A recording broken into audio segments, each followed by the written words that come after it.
For 10 years, my wife Clara was my everything. She was the sun my world revolved around, a picture of grace and kindness that everyone adored. Our friends, our families, they all saw her as this perfect, devoted wife. And for a long time, so did I. We had built what I thought was a perfect life, filled with laughter, shared dreams, and unwavering trust. But trust can be a fragile thing, and sometimes the people we think we know best are the ones hiding the deepest secrets. It all started, subtly. Late nights at the office, business trips that seemed to pop up out of nowhere, and a new, almost frantic attachment to her phone. Whenever I'd ask, she'd have a perfectly reasonable explanation. A big project, a demanding client.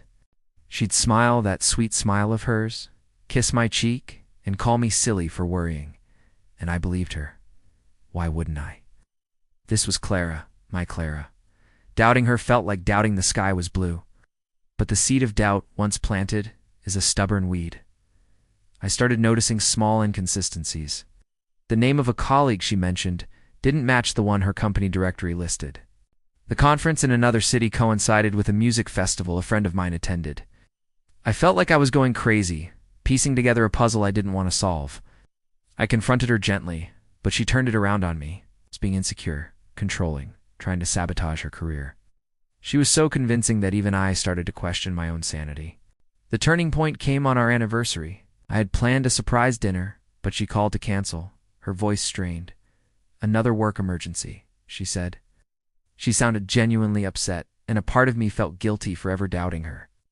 That night, I was home alone, scrolling through old files on my computer when I stumbled upon it. A folder labeled Dashcam Archives. Months ago, I had set up a new dashcam in her car and completely forgotten about it. It was set to record audio inside the car as well, a feature I hadn't even thought about. Curiosity got the better of me. I clicked on the file from that afternoon. Voice filled the silence, but she wasn't alone. She was laughing, a carefree, intimate laugh I hadn't heard in years. And then another voice, a man's voice, joined in. They weren't talking about work. They were talking about their weekend getaway, about how they had to be more careful, about how she'd tell me she was visiting her sick aunt. They talked about me, about how clueless I was, how easy I was to fool. Each word was a dagger. The woman on that recording was a stranger. A week later, we had a family gathering. Our parents, our siblings, our closest friends, everyone was there. Clara was in her element, playing the part of the perfect hostess, the doting wife. Everyone was praising her, talking about what a lucky man I was. Throughout the dinner, I felt a cold calm settle over me. The recording was on my phone, ready. When dessert was served, I stood up, clinking my glass for attention. "I have an announcement," I said. Clara smiled at me, probably expecting a toast to our marriage. For a while now, I continued, my voice steady. I've been made to feel like I'm losing my mind. Like I'm insecure and paranoid.